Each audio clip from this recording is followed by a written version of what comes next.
The Rottweilers were one of the first search and rescue dogs up at 9/11 at Ground Zero.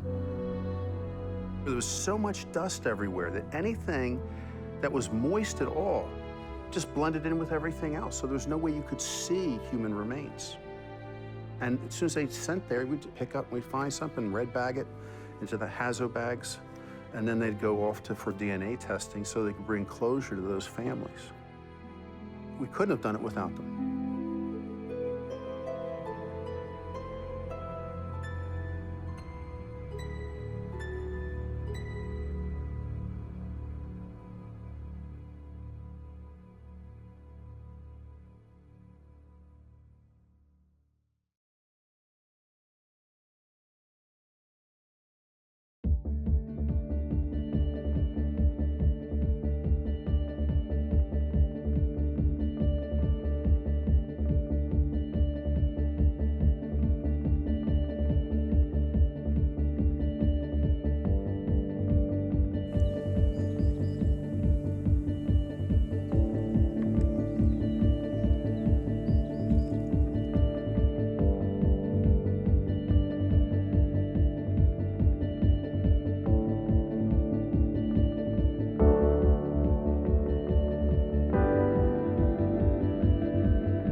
Up with them, so they're always going to be in my life. I've had other breeds, and every time we go back to the Rottweiler because they're just special dogs. They're stout, they're strong, they're bold, they're confident. It's an ancient breed, it's a 2,000-year-old breed, it's a hardy breed. I want to show people how versatile they are, how athletic they are, how fabulous this breed is, and that they're not just a backyard guard dog left to do their own devices. And I just want people to see that this dog can do anything if they put the time in and just give them a chance.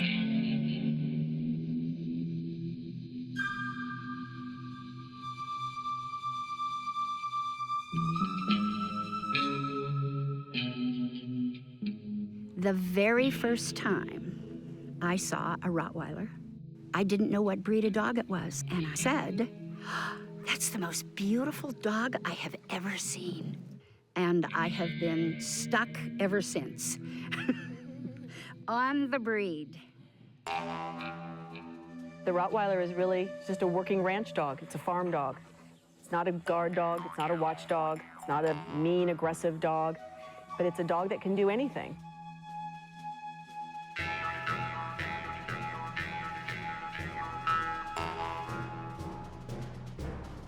The really amazing thing about Rottweilers is they want to work. I mean, they're working dogs. They want to work with you. They want to do it. They love doing it. They're Mastiff-based, which means that they tend to be quiet in their protection. They are watchers. They're thinkers. They have deductive reasoning. They make decisions based on the information that they perceive. You develop an incredible relationship with them because they're doing what they were bred to do. They're bred to work. They can climb rocks and mountains. They can find the lost child. They can guard the chickens and the geese.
that's a puppy.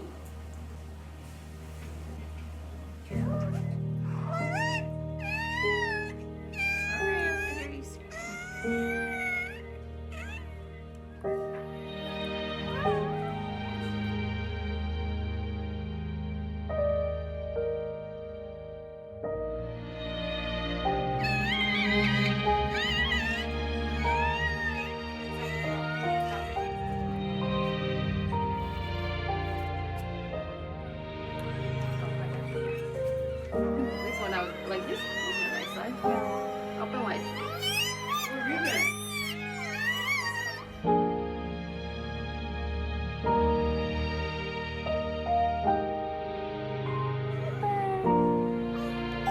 Wake up, sweetie.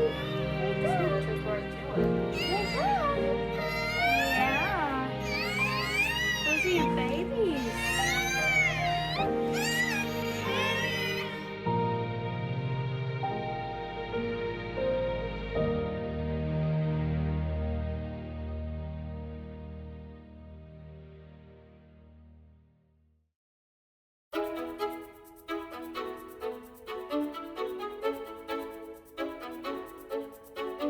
He gets nothing for pawing at me, but he can have a treat for sitting. He gets nothing for ignoring me, but he can have a treat for coming when he's called. What it does is it keeps the dog very oriented, not only to you, but to pleasing you.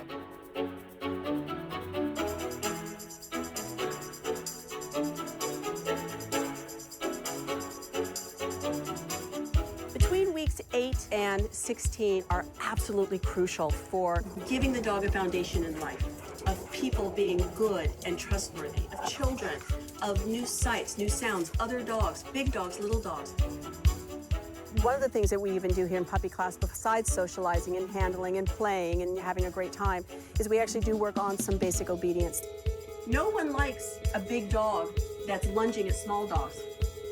Nobody likes the little dog that's barking and lunging at the big dog. So I have found that by allowing them all to play together now, they all learn.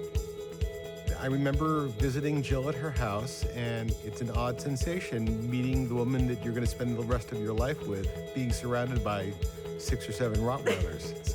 What I love here is that I have all these Rottweilers that are easygoing and calm, and it's the Frenchies that are stirring it up.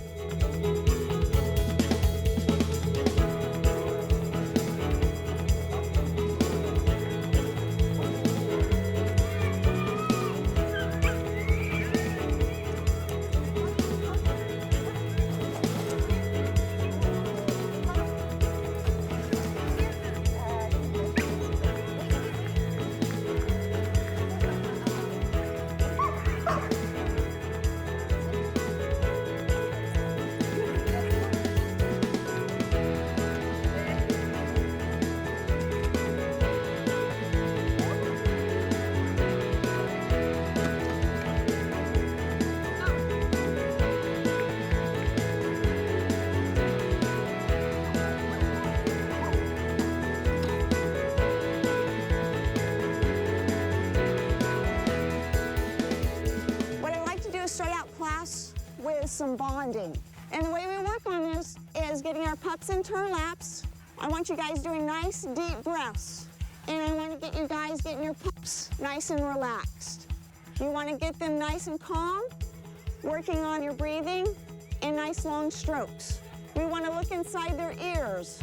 Every time they go to the vets, they get their ears looked at. And they also may look at their teeth. So I kind of give them a command, teeth, or open, something that we're gonna actually look inside their mouths. Next thing we wanna start doing is working on their feet, working on their toes. You touching them, trust me, at this age, you'll appreciate the work that you put into it now, because they may only be 10 pounds, but when they get 8 months old, they may be 100 pounds. So it's a lot easier to work on this now at this age than when they're a year old and you're trying to do this. You ever heard of a dog that doesn't have an off button? This will kind of help them learn that they need to settle down. There you go. There you go, my little girl. First time ever in a jacket. Vinka is 12 weeks old. She's 12 weeks old yesterday. She's an early search and rescue dog. And what we'll do over the course of the next 2 or 3 weeks is build drive through what's called runaways. Basically, what we're trying to do is get the dog to use its instinct of prey and play and hunt and pack, all the drives that they have innately born in them. This dog has good prey drive, and she has good play drive, and she has good hunt drive.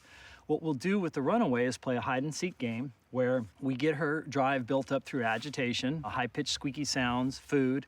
Whoa, come here, come here, come here. Where I show her the scent article at the beginning, and I say, smell.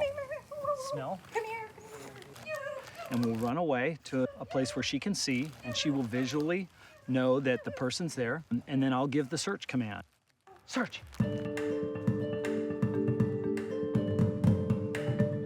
And she'll go to the person, and we'll have a big party at the end of it. Good girl, good girl, good girl. And what we're doing in that case is trying to begin the process of her hunting, her having a good experience, and her understanding that at some point in time, she's gonna have to work through some frustrations to get to a person as part of the objective.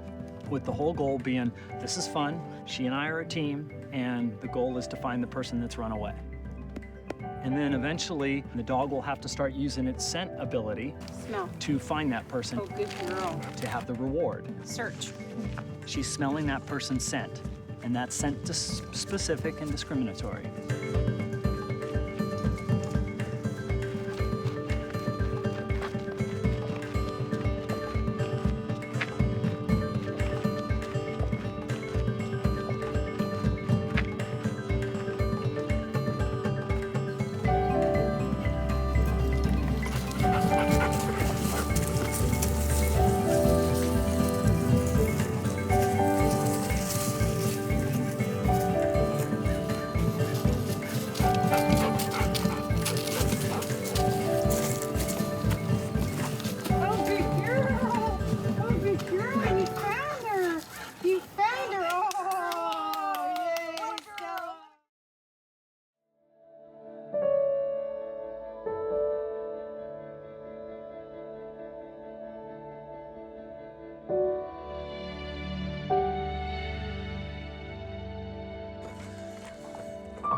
That stood out on Ruger the most as a puppy was his head, and he still has a gorgeous head, but he had these huge, he just had a huge head, and just when I look at all the puppies, that's what stood out to me. He also had a really showy personality. He was excited and he would wag his tail, and he wasn't ever hiding or being shy, and that's what a show dog needs, to have that personality to stand out in the ring.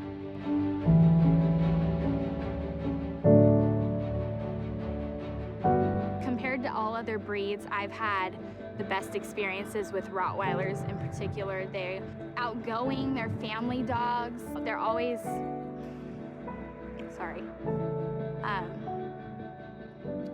they're just really cool dogs. I don't know, I grew up with them, so they're always gonna be in my life. I love that they kind of look intimidating, so I always feel safe, but at the same time, all of my dogs are just the most loving, sweet dogs.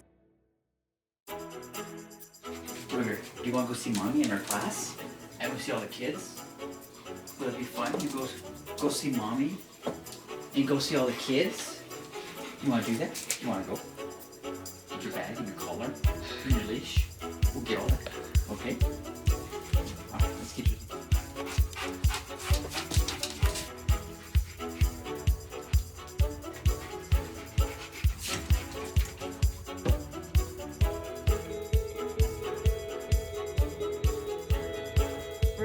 visited my classroom 3 or 4 times. I teach 5th grade. I have 30 students, and they go nuts over him. He's our classroom mascot, and they love him. They always want to know about the shows, and he loves it. He loves all those kids.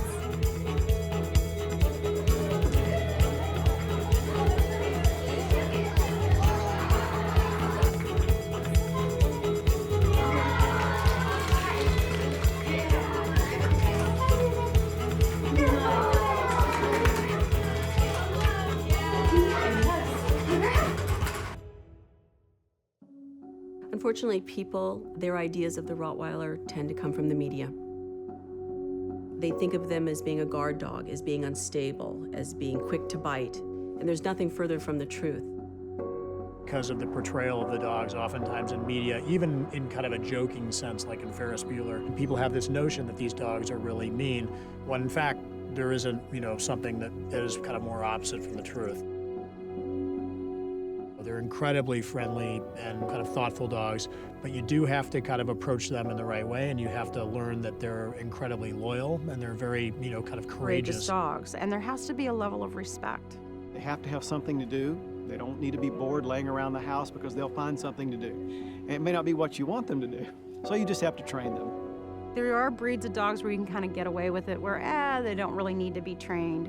You can't really do that with a Rottweiler. They do need training. They need obedience training. They need to be able to sit, come, they need to be able to be controlled, if you will. But the investment is worth it in spades because you wind up with this incredibly confident, healthy, happy dog that you can literally take into any scenario or any circumstance with you, and they'll always be there with you.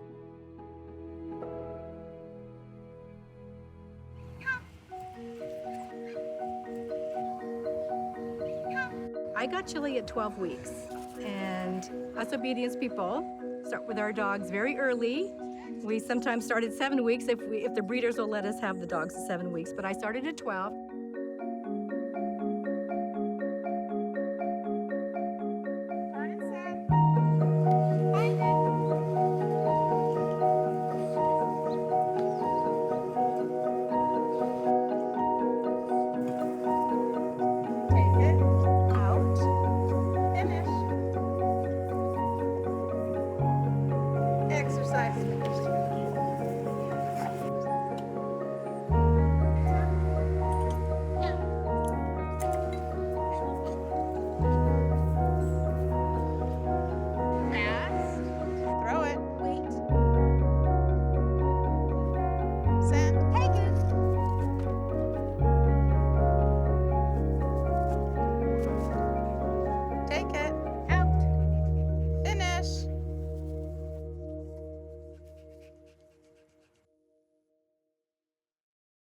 We are involved in a sport called nose work, and it's a new sport in this country.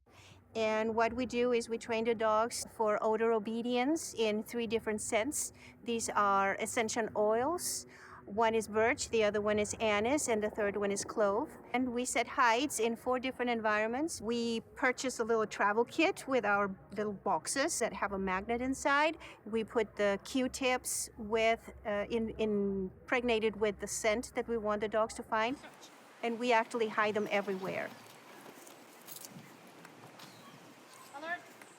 She looks at me, she understands. It's almost like a person. Because the dog is so powerful, there are a lot of things that typically people would say this is not for a Rottweiler, like agility or like nose work. This is not a retriever. This is not a scent dog. And yet she has a great nose.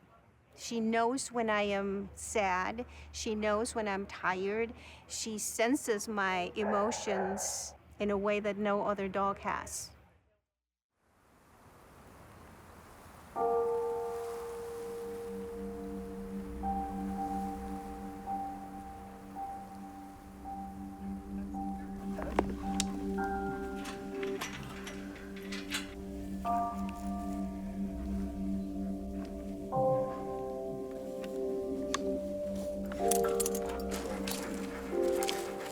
Smith & Wesson were adopted It came out as an email first, and being in the canine unit, I'd get a lot of rescue type things, people looking for homes for dogs. And it kind of passed through my computer, and it turned out that they got on death row, more or less, in a shelter.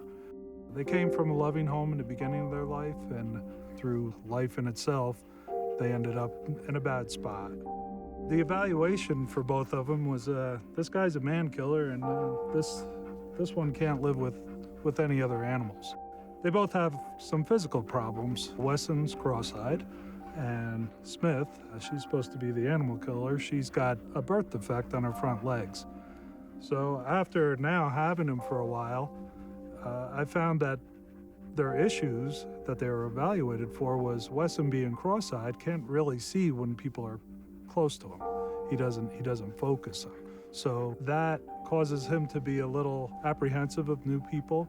Now with Smith, with her deformed front feet, I could see her meeting a strange animal, a new dog or something like that, and she hasn't done it with me. But because she can't defend herself or she can't move that quick because of her problems with her legs, you know, I could see her being a little apprehensive about animals.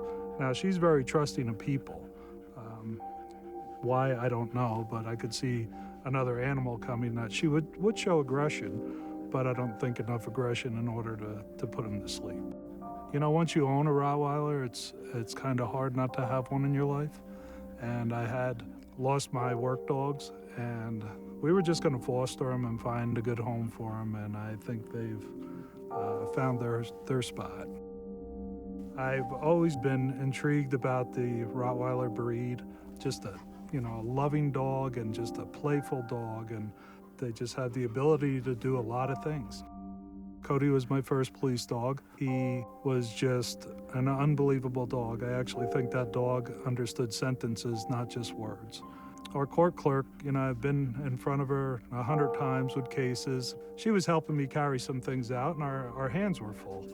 We were trying to figure out who was going to shut the lights off. So jokingly, I said, you know, oh, Cody will get it. I said, Cody, shut the lights off. And he reached up with his paw and actually shut the lights off. So he was kind of listening in on our conversation and just obliged to our wishes. I had Cody for 11 years. He went everywhere with me, in the car, every day to work, vacations, home. If you would go back to Riverdale, New Jersey and ask anybody in that community, you know, what's the first thing that you remember about Cody? And they would just tell you that how lovable he was. There's plenty of narcotics dogs out there, and there's a lot of good narcotics dogs, and Cody was good at that, but Cody was excellent at just loving people. You know, I mean, I would take him into the schools. He'd have 40 kindergartners laying on top of him, just love him to death. So we had the coloring book made and just use that as part of the tool to say no to drugs. Because if you look in any community, the drugs are the root of a lot of things, the reason why people break into houses. So I use Cody to put that message out there that, you know, it says, if you like drugs, I don't like you. So they didn't want Cody not to like him. So, you know, hopefully the message was, I'm not going to do the drugs because I want Cody to like me. You know, you think about it, we have jobs, and hopefully you like your job, and you these guys' job, they're playing, you know, their job's play. Eventually, the older the dog gets and the more experience, they'll hear a call come over the radio for a narcotics dog or something, and they know when you're going, you know. And we used to kind of key them up because we'll get the call and then, you know, answer the radio and hang it back up and turn around to your dog, hey, buddy, you want to go to work? You know, and then all of a sudden their ears perk up and stuff, and they understand it, and they love it because it's play to them, and that's all it is.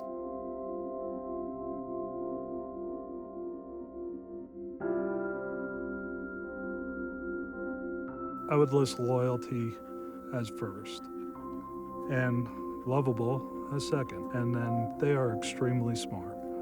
Because of those three combinations of, you know, what I feel in a Rottweiler, they pretty much do anything for you.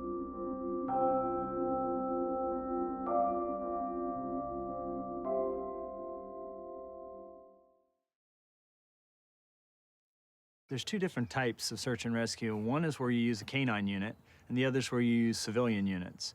And what we've been involved with is the canine units. I use Rottweilers in search and rescue, and I've been using them for 8 years.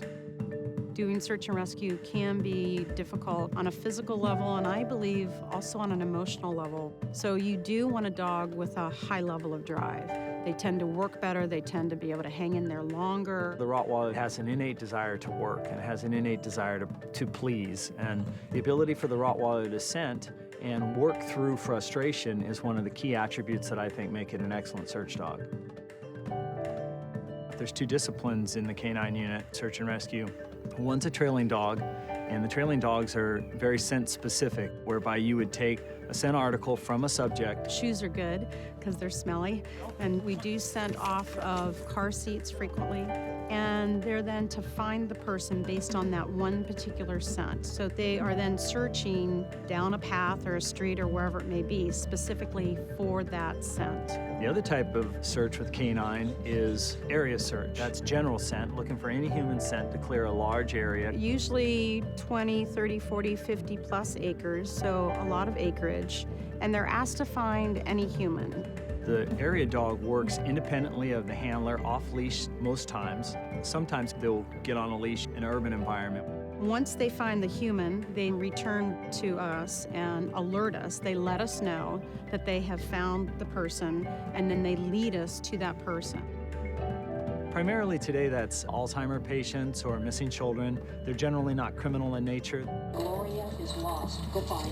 Gentle, gentle. Oftentimes it'll be people that have mental illnesses or be senile, dementia, and they'll just wander off. The primary goal is to eliminate specific areas so that we can narrow the focus of a large-scale search to a smaller area and then focus in on where the subject possibly is.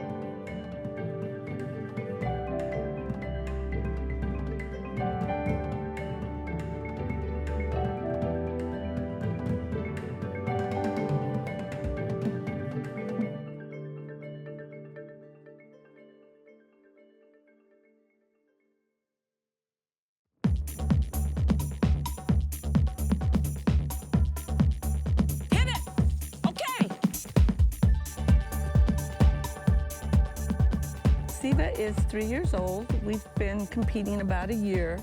I think what I love most about her is her heart. She's got a big heart. She's got tons of drive. She will run in the heat. She'll run until you tell her to stop. The work ethic of this little dog is just amazing, and I think that's what endears me to her.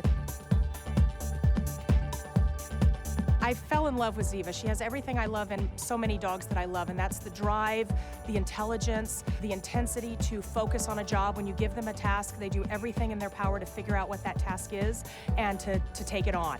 But I told the breeder, I said, I want your wildest little girl. I don't care if she's the smallest. I just want the wildest one. I've got just the one for you, so. Agility is really about having that little bit of accuracy, enough that you have control of your dog, and your dog follows the course and hits his contacts. But it's also about making time, making sure you make course time and beating the other guy. So if you go faster than the dog before or after you, you can win the class. I love the fact that I can compete, and at my jump height, which is 20, she's a regular 20 because she's under 22 inches. She has to run against border collies. So before I got Ziva, everyone was saying, are you gonna get a border your next dog? You're gonna get a border? And I said, no, I'm staying true to my breed. Wait.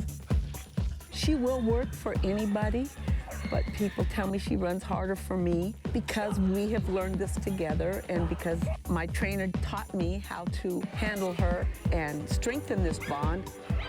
And she loves doing this so much, so when we do it together, it does strengthen our bond.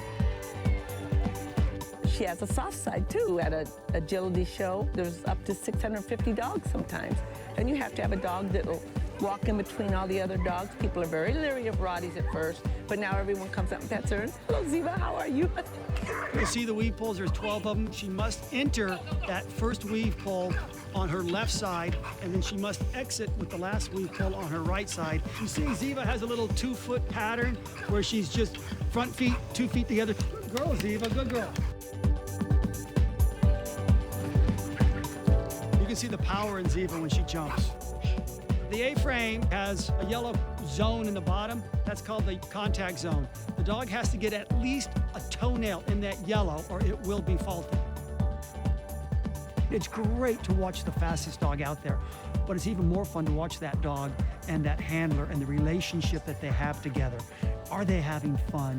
Do they feed off of each other? You know, those are the neat things that people don't really watch in agility. They watch how fast is that dog, but watch the handler and watch the dance moves between the two. That's the most fun to watch.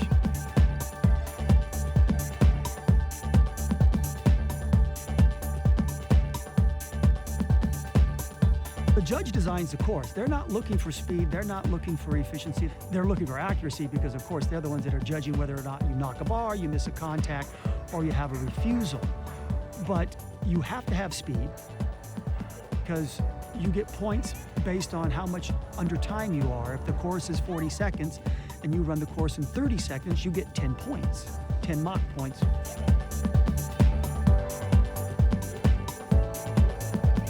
If you are not efficient and your dog is wide on turns and everything else, you may run the course in 38 seconds, and now you're only going to get 2 points. Efficiency is great, but you still need the speed. That's how you get the double Qs. Double Qs involve your jumpers with weave class, which is just jumps, tunnels, and weaves. And it involves your standard class, which is your contact obstacles, your jumps, your tunnels, your shoots, and things like that. If you're clean in both, on the same day, with no faults, under time, it's considered getting a double Q. Now, for your championship, your mock, Master Agility Champion, you need to have 20 double Qs and 750 points based on your time under the standard course time. Then they take the top 10, 12 dogs in each height. Only one gets to go on because they only keep the best dog up each breed.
Dog walks in, I need to see the proper proportion. If his back is too long, that's not good. If his back is too short, that's not good. He needs to be a strong, powerful, substantial dog. I want to see the proper strength in the leg bones. The angulation has to be proper. The shoulder angulation and the curvature to the rear legs have to balance each other so that they can be powerful when they're moving. The top line, which is the back, has to be level and firm. The bottom line is 50% of the dog's height with only a little tuck. If the legs are too tall, that's not right. If the legs are too short, that's not right. So I'm looking for the overall total picture. The head needs to look like a Rottweiler. The standard goes into detail, the proportions, the back skull to the length of the nose, to the width, how the ears lay. The eyes are dark brown, almond shaped. The cheekbones are pronounced. They have to have a correct scissors bite. They have to have all their teeth. One missing tooth is a serious fault, so if the dog is otherwise exceptional, he can still be considered to win. The male is more masculine and powerful than the female. So as a judge, you have this image in your mind of a powerful, robust breed, but remember that a good bitch isn't supposed to look like a good male. So you have to compare the bitch to what's ideal for the bitch, the dog to what's ideal for the dog, and an ideal bitch should be able to beat an ideal dog. They just aren't going to look like each other because the standard calls for slightly less substance in the female. If you look at a female and think it's a male, that's wrong. If you look at a male think it's a female, that's wrong. As the dog travels, I'm watching. Is he traveling efficiently, cleanly? Are his feet moving the way they're supposed to? Are his muscles firm and strong? What's fascinating as a judge is you're comparing each dog to the standard. There is no perfect dog. So every dog has his own strengths and his own weaknesses. You're not comparing them to each other, you're comparing each one to the standard.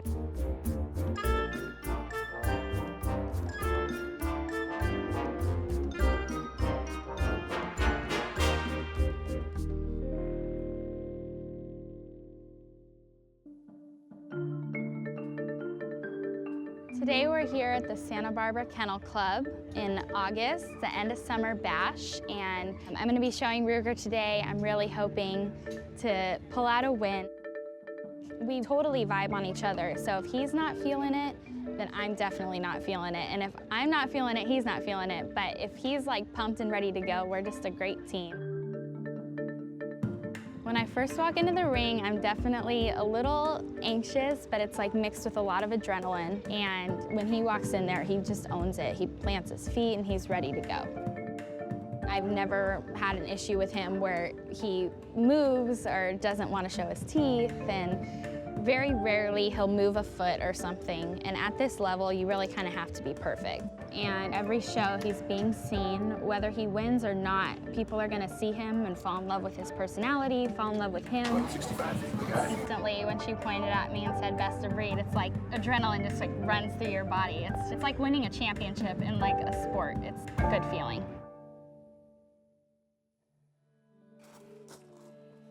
When you get your puppy, the day you bring it home is the day you start the training. You have to be a strong person. You have to be consistent. If you're a fair trainer, they will adore you.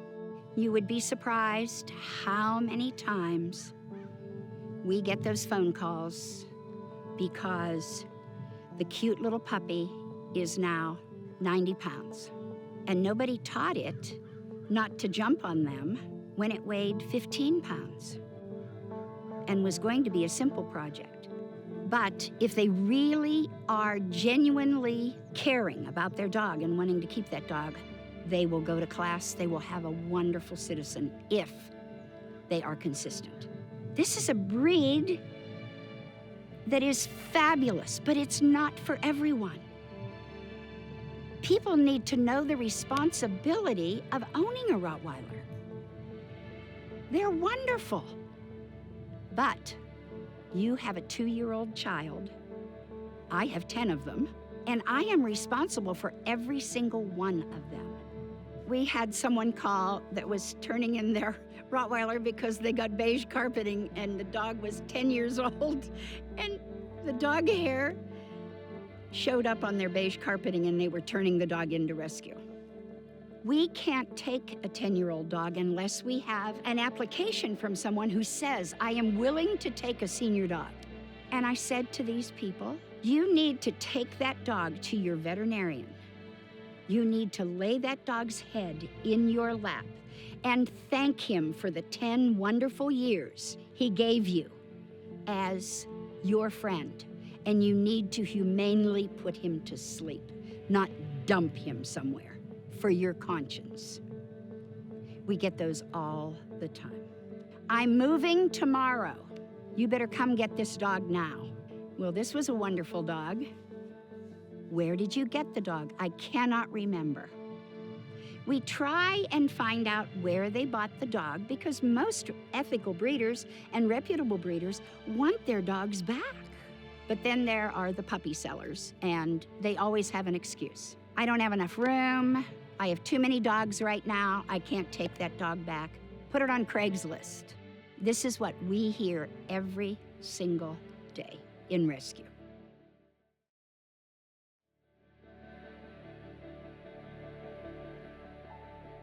When I saw him, he was about 50 pounds. He was skinny, mangy, he had sores on his neck, nasty, it was terrible. How can anyone do this to anyone, let alone a dog or anyone like that? The original problem was the owner of the litter sold a high drive bred dog, high drive pedigree, to a person who never owned a Rottweiler before. They now had a male Rottweiler, high drive, and had no idea what to do with it. Of course, had no training. They had a recommendation for a trainer, animal behaviorist, that wanted the dog to do some French ring sport and some being able to work with what he was bred to do. I saw the potential that it's like I've been kept in this cage. I'm assuming that the people just got scared of him or whatever the deal is and could not take him out of the kennel. Through a club member who worked at the facility there, we discovered terrible, terrible situation for the dog, who was tremendously abused. The rescue recovered the dog. They had a contract. They placed him with another trainer to see what they were going to be able to do with him, whether they were going to have to euthanize him. I think he would have been euthanized. I really think he would have been euthanized. And to my advantage, he was pretty hungry. So whenever I would feed him, he would just go for the food, and he would let me get a leash on him and take him outside. And after a couple days, 2 weeks, or working with him and trying to build up his trust, I just got through to him. And then we started working with him, and I actually fell in love with him. I saw the potential of this dog, that he just, in his eyes, he just looks at me like, what can I do? And when we talk about that dog is man's best friend, that is such a true statement. We don't know how deep it goes. Having a dog is a relationship. We've got to meet them halfway. It's a 50-50 with dog training, with people, with everything. It's a 50-50. Rescues want good homes for their dogs. They want forever homes. You've got to match the dog, the temperament, to the ability of the home it's going into to control that.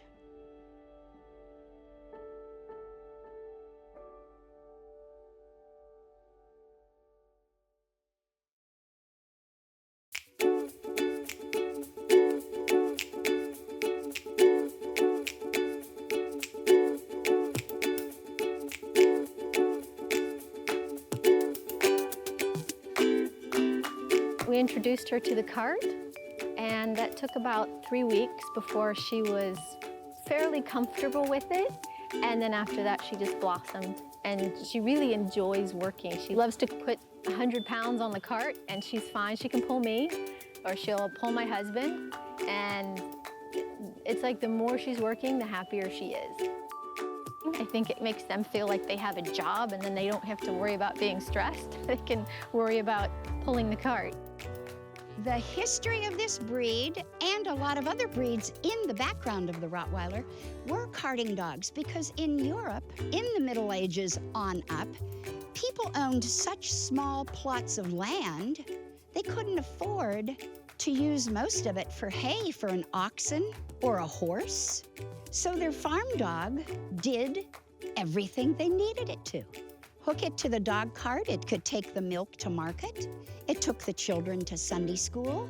It brought the wood in for the fireplace. The dog brought the cows in every evening and guarded the property. There were two primary purposes for the Rottweiler, at least according to most of the stories you hear. One was driving cattle, as opposed to really herding them. They do herding, but they were a drover dog. They pushed the herds. Their ancestors were the drover dogs for the ancient Roman armies. In order to support massive troop movements, large herds of cattle were required to travel in order to provide food for the army. Ultimately, the Roman army descended from the Alps into the border region of Switzerland and Germany. The main town in this region, called Rottweil, is known for its open-air market where butchers, bakers, and farmers traveled to sell their goods. So they had a real practical use, and the carting competitions that we have are kind of carry on that heritage of that. They do the same routines, it's just they're not pulling actual butcher's carts or milk carts. It's a cart with some weights in it or a person, but it's the same thing they've done for hundreds of years. The butcher would put a leather bag around their neck with his gold coins in it. But never in history was a dog ever recorded to be robbed. In the carting competition, the overview of what we are looking for is teamwork. I want to see that handler and their dog doing a job willingly together. When the dog has to do a serpentine, it has to take itself, the shafts, and the cart through 7 to 9 pylons that are only 9 feet apart. That's not a lot of space. We want the dogs to show the maneuverability they have and the willingness they have to maneuver. The first thing you do with your dog is hitch it to the cart. The judge wants to see that your dog will willingly stand there, get hooked up to the cart. The next station is the 40-pound weight. You must put it on so that the cart is not lopsided. So all that dog is doing is overcoming the initial inertia and moving it. And as soon as they start trotting, they are so happy because they know they are showing off for the world. There are a lot of people who don't understand about this breed or others, so it's a parent club's job to make sure that our members portray to the public what the breed is really about. And the Rottweiler is a very versatile dog, so our job is to get that message out to the public, that they can do a lot of things, including even therapy work, where they go into hospitals and nursing homes and work with children. Therapy dogs are born, they are not made. You need to teach your therapy dog self-control and a lot of obedience. But the dog has to genuinely love strangers and solicit their attention. Dogs are non-judgmental. That's what ingratiates them to these patients. My patients were cancer patients. The doctors kept saying, "You want to take photographs?" Nobody with NG tubes or tumors or no hair is going to get their picture taken. We had a team of dog and handler. They had to commit to our program for a minimum of a year. They worked every week, same time, same unit on the hospital floor, and they worked with a hospital social worker. The reason we wanted the social worker there was so that we would know if someone had a stroke, what their diagnosis was, if they had cancer, so we could stay away from certain subjects. He accepts these people and gives them love, no matter how many tubes they have, no matter who they are or what's wrong with them. He enjoys people, and I enjoy sharing him with them. What we discovered was, if your dog walks into the hospital in a harness and a scarf around their neck, the patient will get a photograph. But they won't get a second photograph or a third photograph. They have a picture of the dog in a harness and a scarf. But you have a dog that wears a costume, and they want to photograph every week, and they have a collection. And they started taking them to their doctor's offices and showing the doctors. And these doctors started coming to my unit in the hospital at 10 o'clock on Thursday morning because Paula and Hearts were going to be there. Not everyone in the hospital is an animal person. Not every animal person is a dog person. But you put a costume on a dog, it immediately takes the people's thoughts away from their illness. It's just a lot of fun.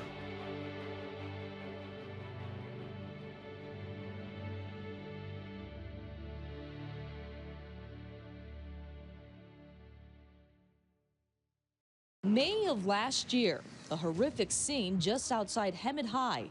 8 students hit by a car after school. 15-year-old Helen Richardson was brought to Riverside County Regional Medical Center with severe head injuries. Days passed and Helen showed no signs of improvement. In the meantime, Mom was busy pulling some strings. She had seen a robust Rottweiler roaming the hospital hallways, and rumor had it the dog, this is Rumor, paid visits to patients. When I went to pediatrics to visit, I had the volunteer coordinator with me, and she said, "We have a patient here that the mother would like for you to visit. There was an accident, I can't tell you what it was, but the mother feels that the only thing that's going to help her is a dog coming in." So I asked if I could put Rumor on a chair. I then asked the nurse if I could take Helen's hand and let her touch Rumor. And when she touched Rumor, her hand was involuntarily clenching and unclenching. And Rumor started licking her hand and nudging it. And this went on for, I'd say, a good 15 minutes. And after a while, I said, okay, I think that's enough for today. And as I started to pull Rumor away, Helen lifted her hand and started to reach for Rumor. People were hugging and crying and grabbing each other and saying, "Did you see that? Did you see it?" And the head nurse there was a witness, and she'd heard of things like this, but she'd never actually seen it. We came back a couple days later, and as I got into the room, Rumor wasn't going to wait for the nurses to get the sheet on the bed to prepare. Rumor was trying to drag me to the bed. When we got to the bed, Helen got hold of her ear and started rubbing her ear between her fingers. Then she took a hold of her collar, and when she took a hold of her collar, Helen went back to sleep. And her mother said that that's what Helen does to comfort herself at home with her own dogs. She sleeps with her dogs, and she was hanging on to Rumor. The emotion that the child is giving off, I think the chemistry maybe changes in their body, and they just pick it up. They just know, and they're there to just give you what they can, to make you feel comfortable, to make you feel safe, to make you feel happy. Oh, you want some more? You want some more Billy Rub? Yeah, I have hope for other people that, like, Rumor can help them in many different ways. She's just a big ball of love and hope. Bye.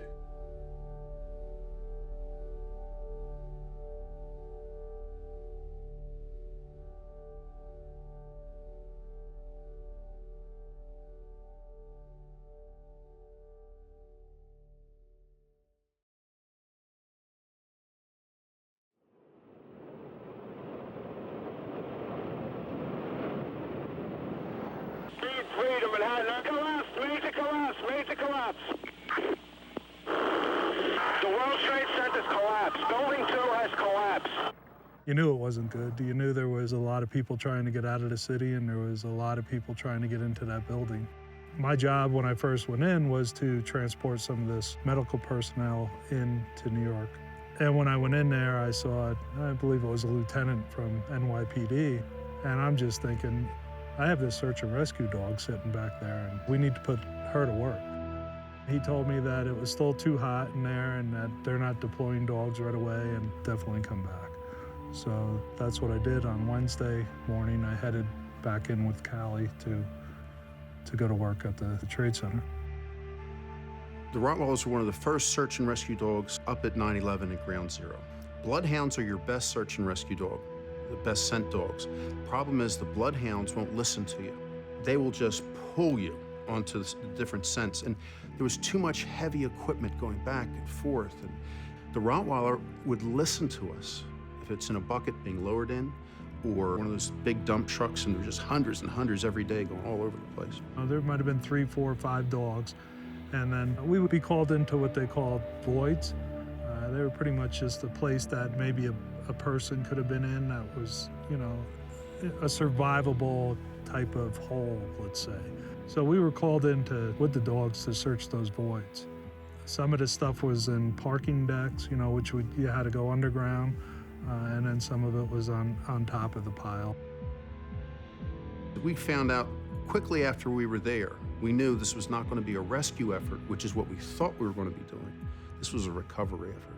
I think if she was feeling anything, it was what was coming from me, you know, because they're bred to please me. So she wanted to go to work, but they're like your kids. She was like my daughter, and I had a lot of concerns about places I was asking her to go. There was so much dust everywhere that anything that was moist at all just blended in with everything else. So there was no way you could see human remains. But to the dogs, it glowed in the dark to them. And as soon as they sent there, we'd pick up, we'd find something, red bag it into the Hazo bags, and then they'd go off for DNA testing so they could bring closure to those families. It's the kind of thing as emergency personnel, you got a job to do, you go do it. And then she was a new dog out of training, you know, by a month, you know, so over the course of 3, 4 days, she adapted herself and worked great.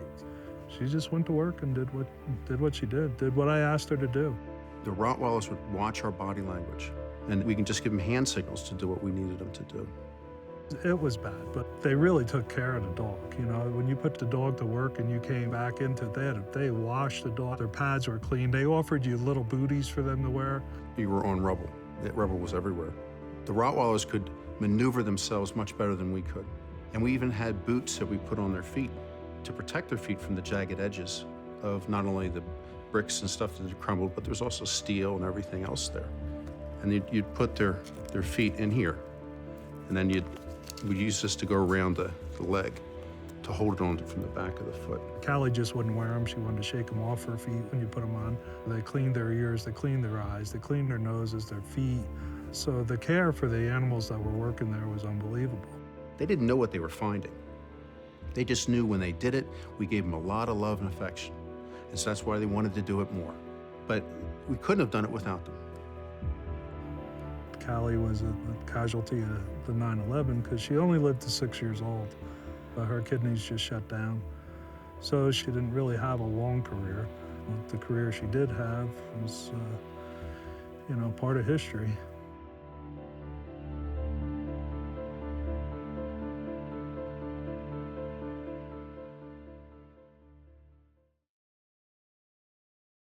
Question: can the oldest living dogs teach us something important about the process of discovery, helping us find the secrets to highly successful aging and cancer resistance in both pets and people?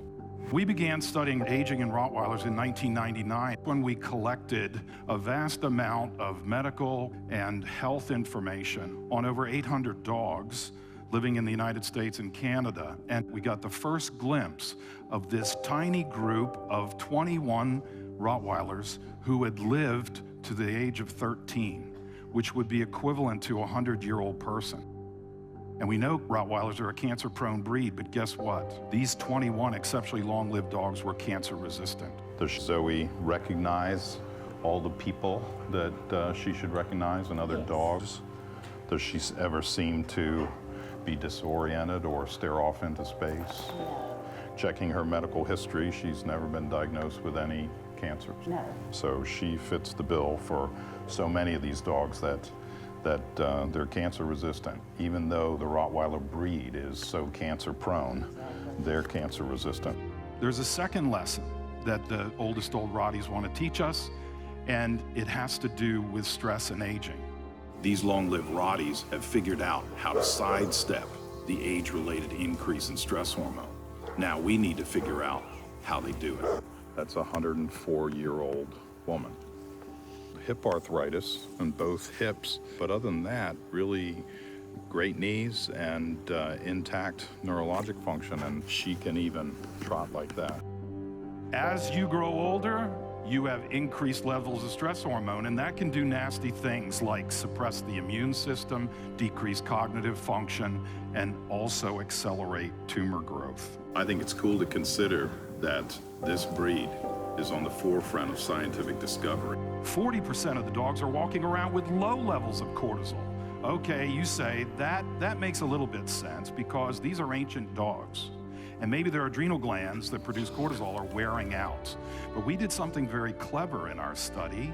We challenged each of these dogs by injecting them with a small amount of the pituitary hormone ACTH, which triggers cortisol release. And what did we find?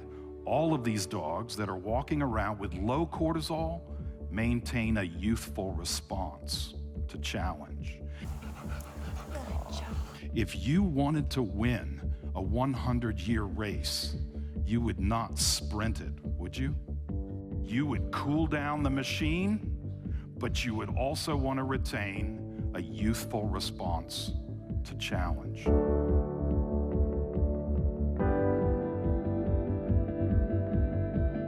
Sis is 11 years old, and I've had her since she was born. When she was about 8 weeks, she followed her mother out into the field to herd the sheep. And now that she's older, we started her on herding ducks because you don't have to run as far, and you can be slower.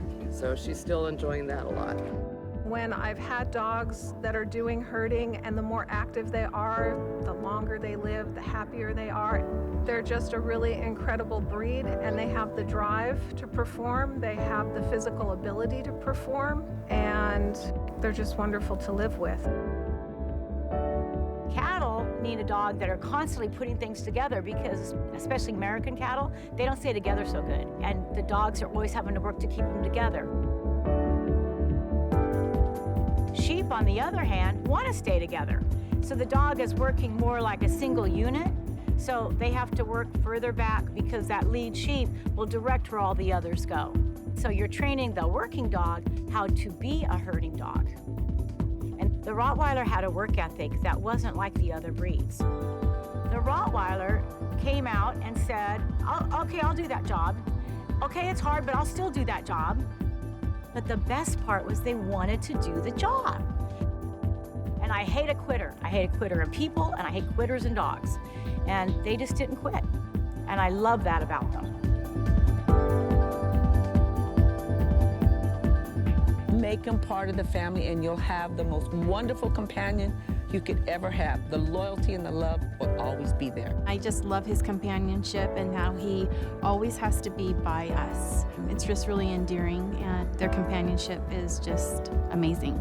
I love how intelligent they are. I love how they bond to people.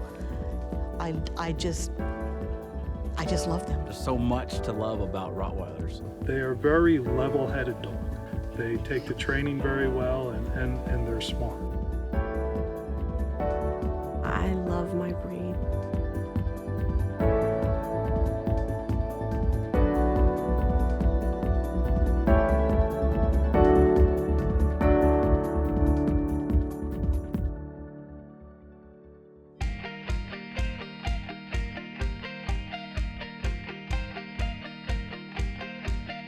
Be the light of my lantern, the light of my lantern, be the light. Be the light of my lantern, the light of my lantern tonight. Be the light of my lantern, the light of my lantern, be the light. I need light of my lantern, light of my lantern tonight. It's a hungry world out there, even the wind will take a bite, and I can feel the world circling, sniffing around me in the night, and the lost sheep grow teeth, forsake the lambs and lie with the lions. I'll need light for my lantern, light for my lantern tonight. Light of my lantern, light of my lantern tonight. I'll need light for my lantern, light for my lantern tonight. Be the light of my lantern, the light of my lantern tonight.